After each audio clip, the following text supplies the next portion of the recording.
Hey writers, it's Megan Barnhart. I'm coming at you live from my Facebook page and from my Facebook group, Write with Megan.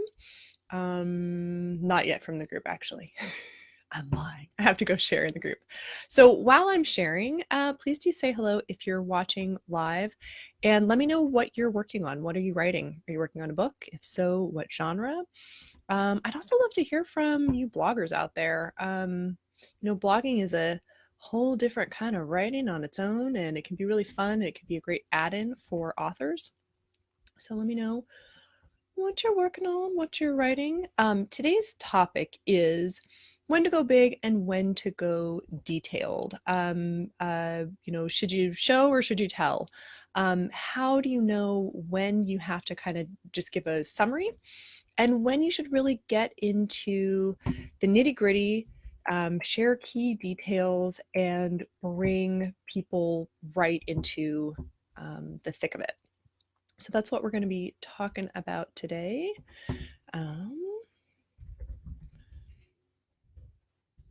Show or tell?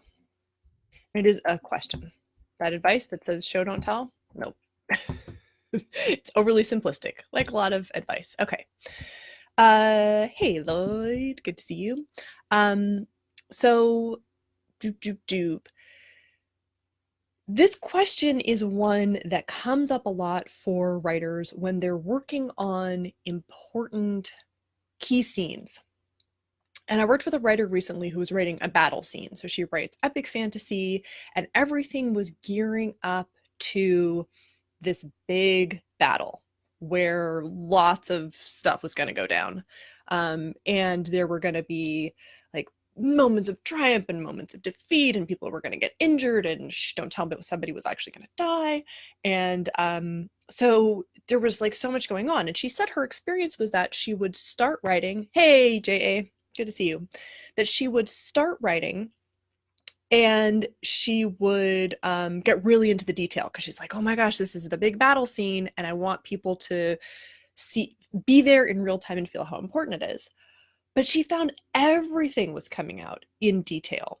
And the chapter is like starting to become increasingly long. And she's like, wait, this battle's lasting for hours and my readers are going to be there minute by minute. So that's not working. So she's like, okay, I'll pull back and I'll just do the broad strokes and I'll, just kind of do summary.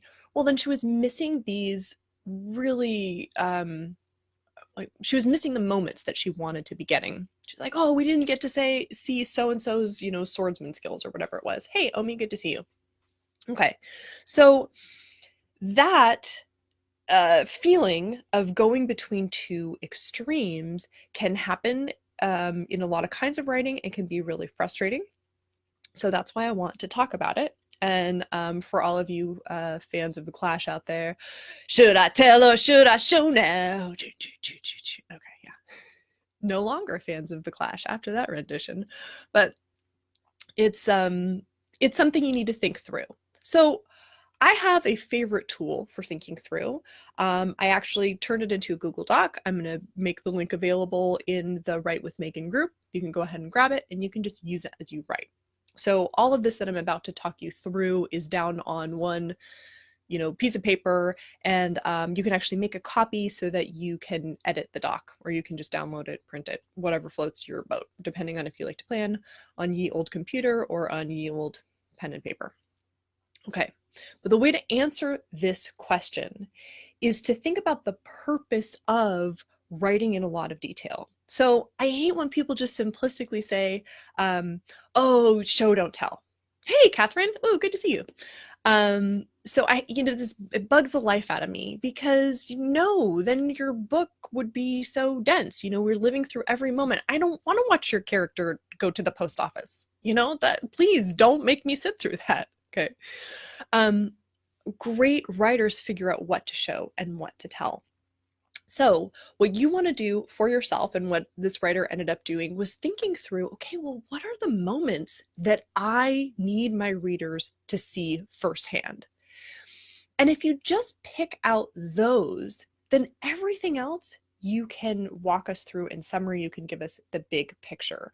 But start with thinking about what are like the big things that are going to happen, and I want you as my reader to have a front row seat for them. So the first thing to the first way to begin that conversation with yourself is ask, all right, what's the point of the scene? Like plot development wise, character development or character reveal wise, why is this scene here? And you may not have to show in great detail like all of the things that make up the reasons for this scene, but start with that question so you get focused. Then you can move into looking more at the details. Like if part of the point of the scene is so that we know the true nature of some character, well, then that's definitely a place where we'd want to see that ourselves. We don't want to just have you say, and by the way, Jim was a raving lunatic. Like, show us Jim going off the deep end. Show us what's happening with him.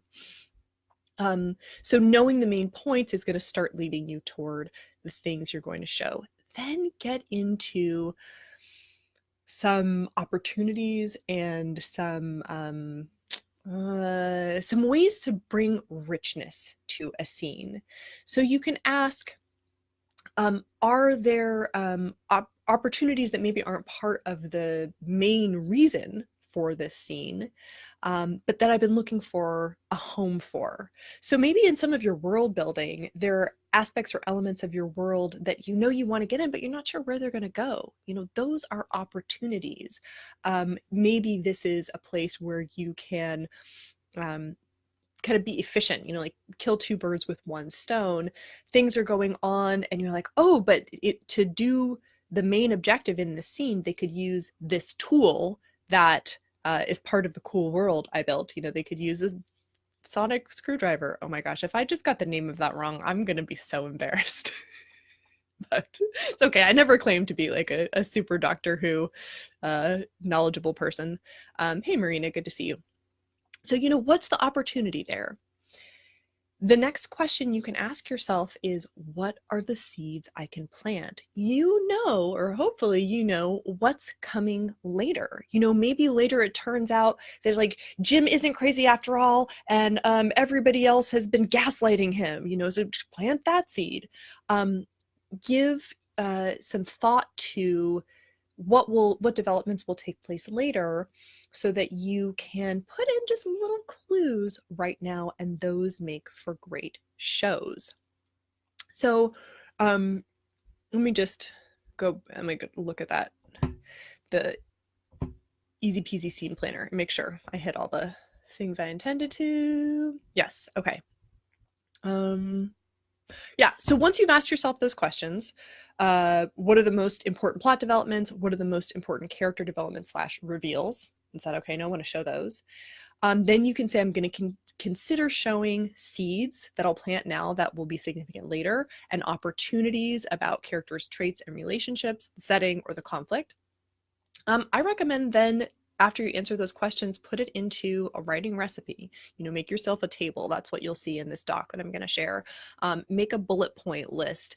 Make a Venn diagram. What definitely do I need to show? What can I kind of skip over and summarize? And then, some things I'm deciding about in the middle of the Venn diagram. If I have the space in the room to get into the detail with those, I will. And if my chapter is getting really long, those are the things or I will forego. You know what, guys? I just thought of that Venn diagram idea, and I really like that. I think that is such a cool idea. Because think about it. Then you go, here's what I know I definitely need to show. And then maybe you don't even fill out don't take the time to write out everything else that you're just going to summarize. Just like broad strokes, they have to start here, go there, and by the end they have to be here.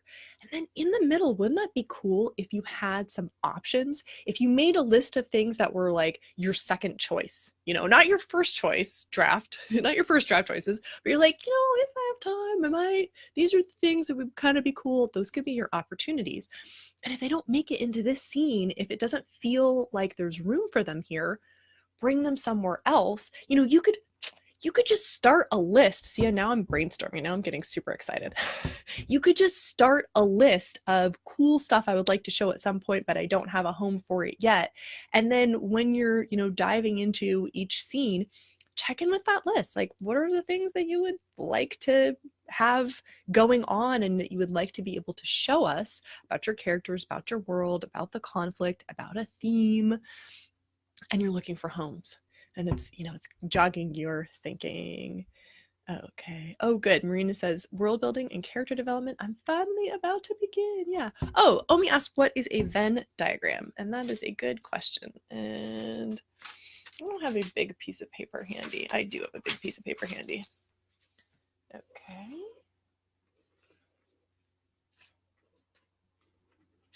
Okay, it might be backwards and it might have lots of glare. Okay, this is a Venn diagram, and it's a way of organizing things that share characteristics and also have differences. So, like things that, oh gosh, this is all backwards to me. I'm not gonna be able to point at it, but it's like you have the characteristic of B, you go in this circle. You have the characteristic of A, you go in this circle. Oh my gosh, I'm so backwards. And if you have the characteristics of both A and B, then you go in here. Does that make sense, Omi? Have you seen that before?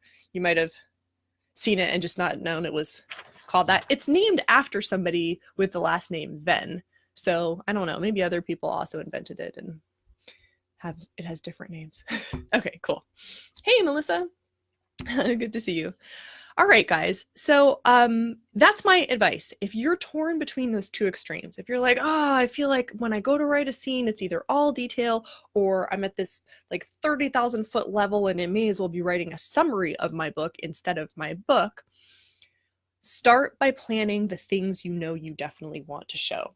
This is going to help you if you feel like you're always writing in too much detail, because you're going to prioritize. You're going to say, wait, before I write all the details, let me go through and see which ones I need right now for my plot, for my character, for my theme, for revealing character traits and relationships. And on the other side, if you feel like you're always writing with too little detail, if you write a scene and it comes out much shorter than you thought, and you're like, oh, that's really disappointing. I was looking forward to this being an epic battle or an epic food fight or a really fun, interesting kind of scene, and you're like, nah, I don't like it. Again, this will help you because you go, okay, wait a minute, what are the key things that people need to know by the end of this scene, and then look back and go, wait, did I really show them? This is the place where people have to really start feeling sorry for Jim. Did I get them? How? Be very clear about your goals. Oh, Melissa's saying, I always miss your lives and have to catch them later. You can sign up to get alerted when I go live if you go to meganbarnhard.com/live. And all my videos eventually end up on my YouTube channel, which is Right with Megan. So a couple places to catch them. But yeah, coming live, then you can ask your questions. And if you're watching this as a replay and you do have a question, go ahead and throw it into the comments and I will come back and respond to it. All right, y'all. I will wrap up and just remind you that this is all going to be all those questions I told you to ask yourself and an organizational tool, a table, will be available in a doc I'm going to share in the Write with Megan Facebook group.